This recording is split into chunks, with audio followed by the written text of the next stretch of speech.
Hey Elizabeth, this is Mike Fortner. Just looking over your discussion post on Newton's third law, and I'm pretty sure that this reminded me of a an old prop we had in the lab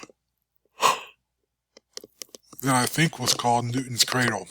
And if you had six little spheres hung like this under a suspension device. And if you would take them and divide them equally, and say you had three pulled back this way and three pulled back that way, if you let them go, they would, in general, they would start being symmetric, and you'd see them recoil the same distance for each little pair. I may find that again and try to put a little movie together. So, anyway, you did a good job on both this, and if I can get my mouse up here, and on that as well. So, good work.